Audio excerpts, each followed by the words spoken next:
Hey there, Rye the Car Guy here, and just a couple weeks ago, my manual transmission Xterra did this when I tried to start it. Nothing. Let's talk about it. Now, just a couple weeks ago, I had my folks in town. I wanted to take them out in the Xterra, just drive around town, and I got in and turned the key and absolutely nothing happened.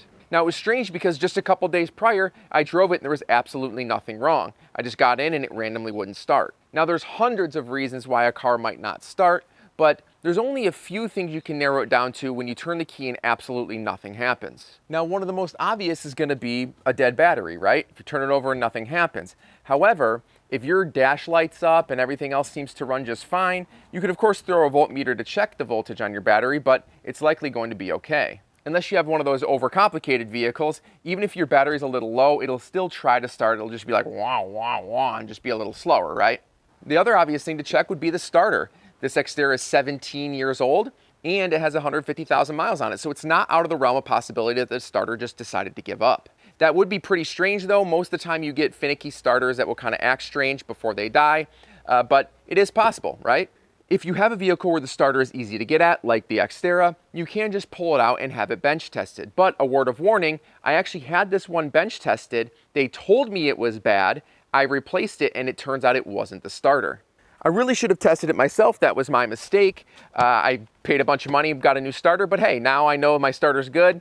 I got one that's brand new at 150,000 miles and I don't have to worry about it anymore. But that brings us to one more very, very simple thing to check when you have a manual transmission, and that's the clutch interlock switch. It is a little switch that sits right behind your clutch, and all it does is just tells the computer that your clutch is all the way in, so it basically gives it the green light to start. If that button is not pressed down when you try to start, the vehicle will do literally nothing. It will not even attempt to start the vehicle. And that reason is, in a manual transmission, if your vehicle is in gear and your clutch is not pressed, that means that if you turn that key, your vehicle is going to literally go forward or backward if it's in reverse, and that could be pretty dangerous. The beauty is that diagnosing most of these clutch switches is literally doing this.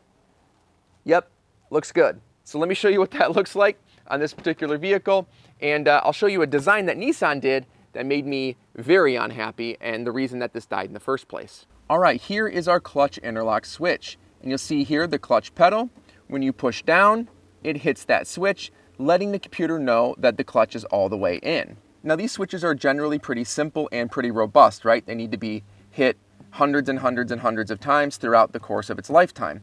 So generally, it's not really the switch that goes bad. Usually one of two things happens. Either the switch itself will get dislodged from its mounting point. I've seen ones where it's just a simple quarter or half turn and then the whole switch will come out. And the other one, and which was the case in my Xterra, there's a little plunger here. Let me pull it out. That sits inside of a hole. This is the really dumb design I'm talking about, because watch now, if I take this little plunger out and I push this in, the actual switch just goes straight through the hole. So without this little black tiny piece of plastic, my entire vehicle would not start. If you push this back in, push it down, and there you go, now the plunger's hit. In the case of my Xterra, that was the only reason that it wouldn't start. So now if we hit this button, let me make sure it's in neutral, we can start the car without issue.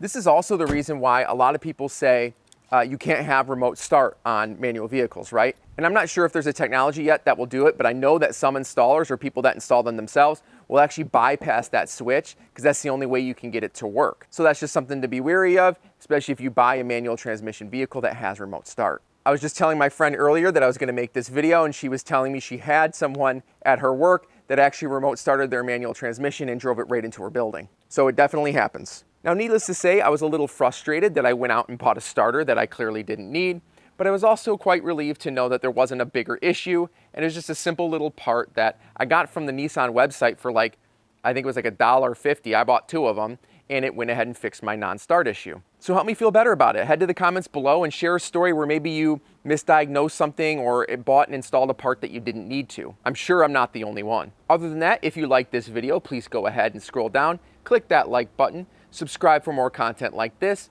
and if this video helped you save some time or money, maybe send me a tip. Scroll down and hit that super thanks button down below to accomplish that. Thanks so much for watching, everyone, and we'll see you in the next one. Bye.